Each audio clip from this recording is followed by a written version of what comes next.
Hi, I'm Amy Fleury and I'm the designer for C&W Custom Woodworking. Today we're talking about a project we did for the City of Montgomery Council Chambers.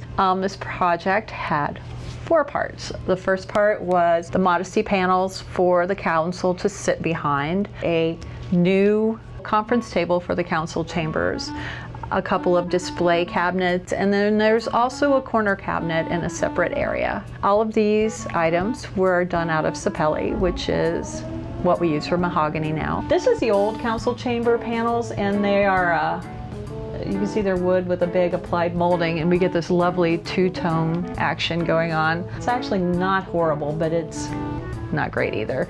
And here's a table, laminate top, nice and durable. Never gonna get a stain on that. So here you have the drawing. This is the 3D of the council chamber panels.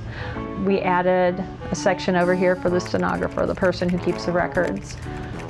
We did add a handicap access at one side as well.